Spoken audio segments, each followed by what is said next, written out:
I yelled at my sister, "Stop the car." I could barely hear my own voice over the pounding in my ears. The world outside blurred into streaks of light as we screeched to a halt on the side of the road, my heart hammering in my chest. My hands were shaking so badly I could barely grip the handle of my daughter's purse that I'd just found in the back seat. My throat was tight, my stomach twisted into knots.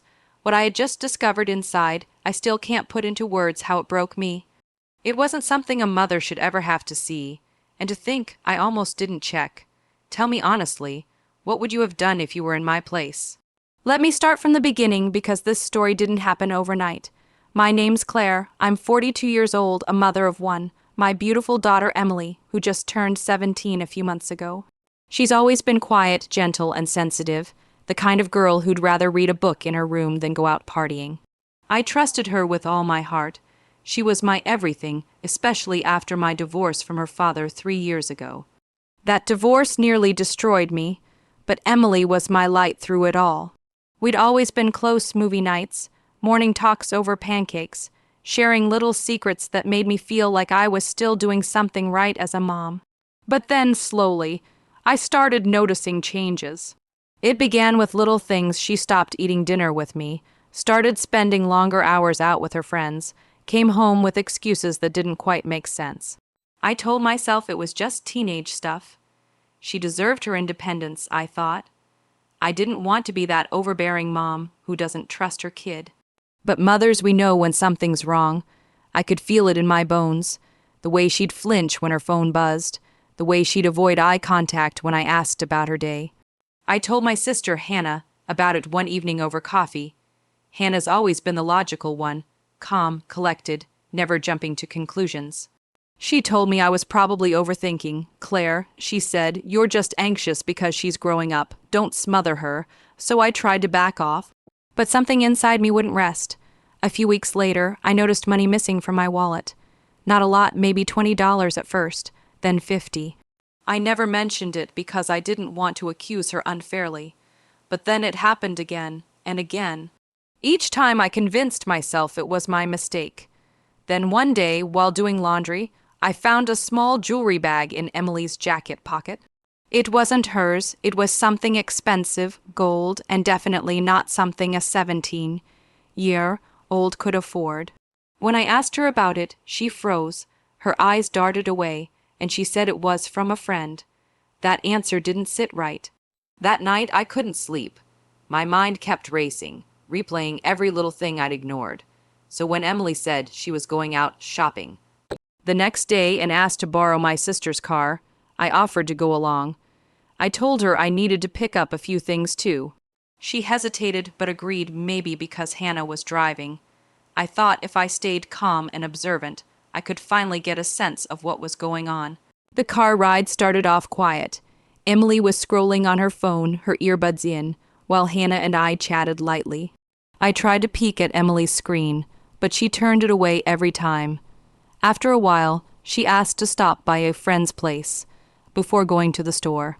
I didn't say no. I wanted to see for myself who this friend was. When we pulled up to the house, or rather, the back alley behind it, my stomach twisted. It wasn't a friend's house. It looked rough.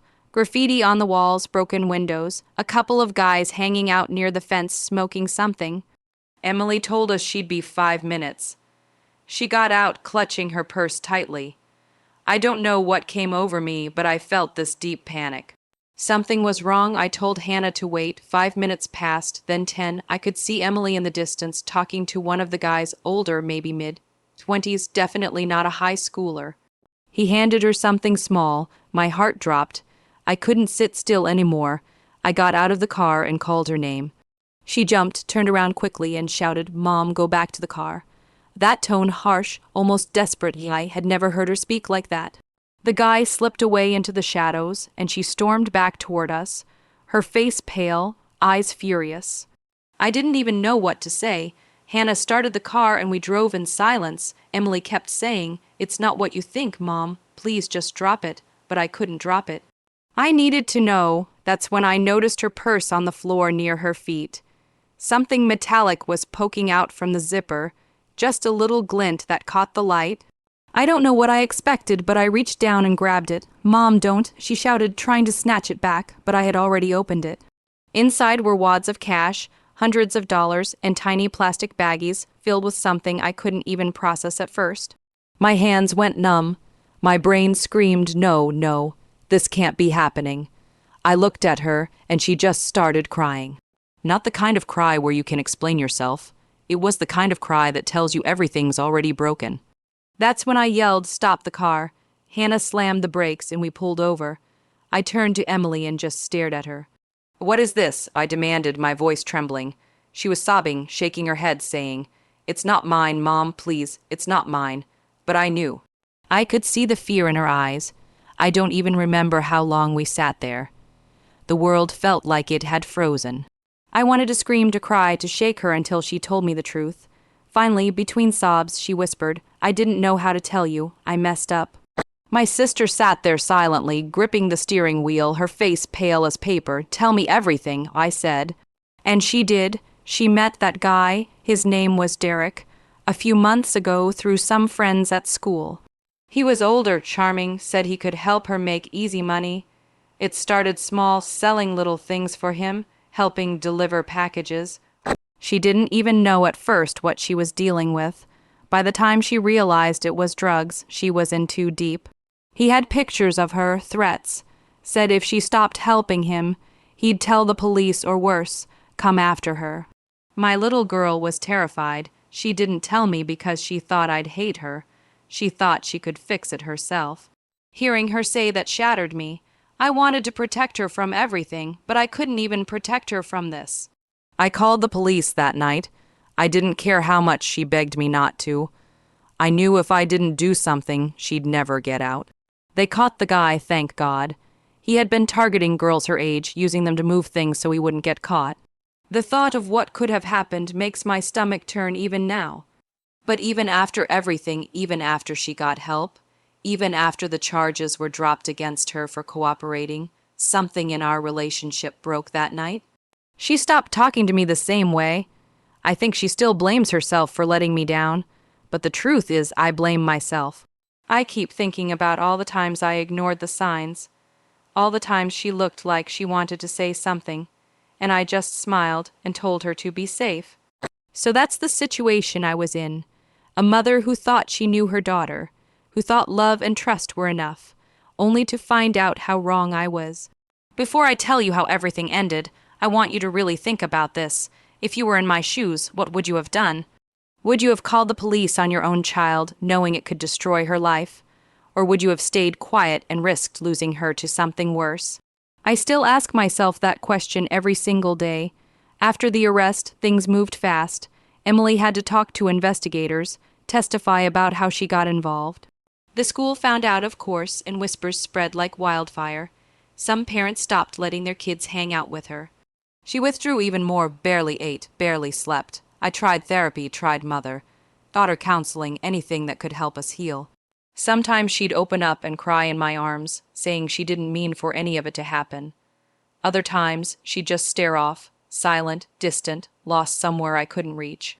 Then one night, a few months later, I found her sitting in her room packing a bag. "Where are you going?" I asked. She looked up with red eyes and said, "I need to get away from here. Everyone looks at me like I'm a criminal." I tried to stop her, but she was already halfway out the door. I followed her to the driveway, pleading, crying, telling her I forgave her. She turned to me and said something I'll never forget. "You say you forgive me, Mom, but I can't forgive myself." She left that night to stay with her dad in another city. I thought distance would help. Maybe she needed space. But weeks turned into months with barely a word. I'd text her every morning, little messages like "I love you" or "thinking of you," but most went unanswered. The house felt empty without her. Every sound echoed like a reminder of what I'd lost. Hannah tried to comfort me, said I'd done the right thing, but my heart couldn't accept that. Because no matter how right it was legally, it felt like I'd betrayed her emotionally. Then about 6 months later, I got a call.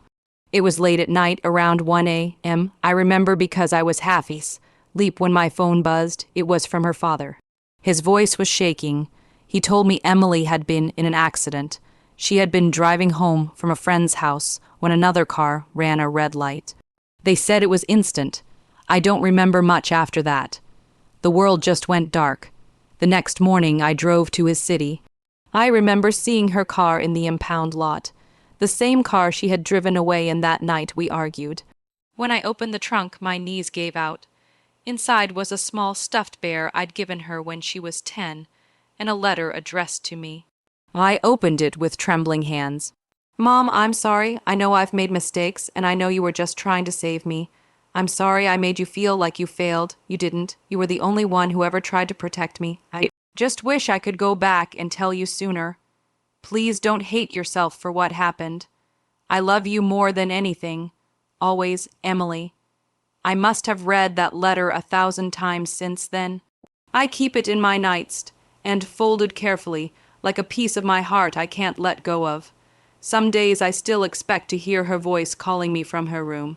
Some days I still wake up thinking I can fix it somehow, but I can't. What I found in her purse that day didn't just shatter me, it shattered everything I thought I knew about being a mother. If you've made it this far, thank you for listening. I don't even know why I'm sharing this online. Maybe because I want other parents to pay attention before it's too late. Maybe because part of me still wants to believe that telling this story means she's not really gone. Not completely. If you're a parent, hug your kids tighter tonight. Don't assume they are okay just because they say they are. And if you're a teenager listening, please talk to your parents.